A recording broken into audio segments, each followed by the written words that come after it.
Hi guys, welcome to our daily encounter. In Proverbs chapter 11 and verse 20 it says, "The perverse in heart are an abomination to the Lord, but the blameless in their walk are his delight." And this verse brings out two responses that the Lord has for two different types of individuals. The perverse in heart are an abomination to the Lord.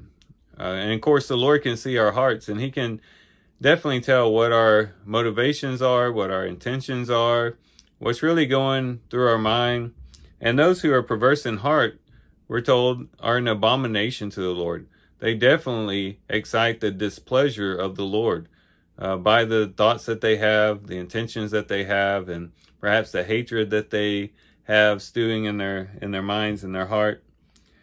But those who have a blameless walk are his delight. It says, "But the blameless in their walk are his delight."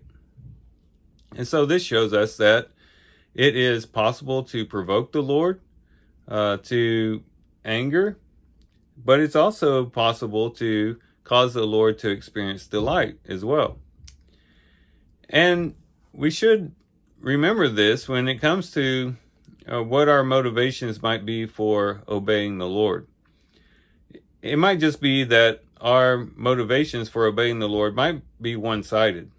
In other words, the only reason that we want to live a blameless life is so that God won't be angry with us, so that God won't discipline us, so that we won't experience the punishment of God, and we don't want to experience his hot displeasure.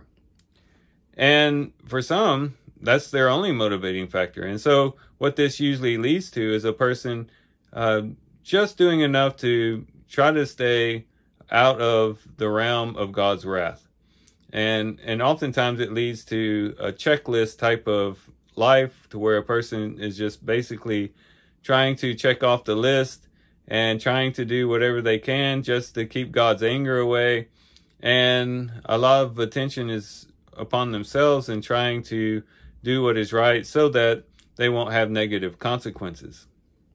And although that might play a part in a person's spiritual walk, we mustn't forget the other side of it as well. We go even further in our obedience to the Lord when our motivating factor is also to be his delight. When we say, you know what, I not only don't want to anger the Lord, but I want the Lord to be delighted in my life. I want the Lord to look on my life and smile.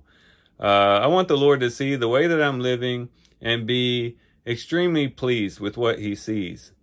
I want the Lord to be able to look on my life and say, "Well done, good and faithful servant." To know that it is possible to be pleasing to the Lord, to live a life that pleases God and that causes him to experience delight. And those who draw closer and closer to the Lord and have a deeper relationship with God, that's not just a master-servant relationship, but is a father and son or a father and daughter relationship, we begin to get into, as we get deeper and deeper into that relationship, our motivating factors shift from just not wanting to make God angry to, I want to bring joy into the heart of the Lord when he looks on my life. I want to please the Lord in all respects.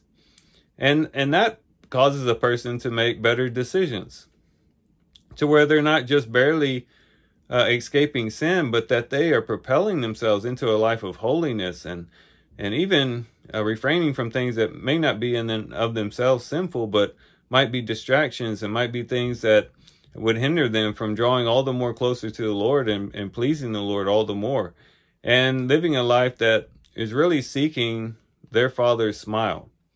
And hopefully that can be a motivating factor for us.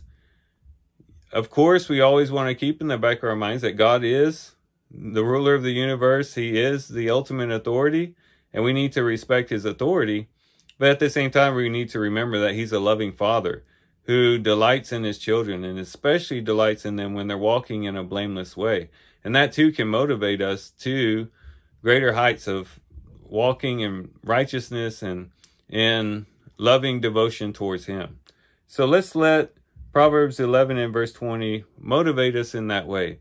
And hopefully in doing so, we'll all the more want to live a life of obedience and to live a life that is pleasing to the Lord. So here's some things we can reflect on and think about as we do our reading today. With that, guys, I do thank you for watching the video today. Hope you guys have a great day. Love you guys. God bless.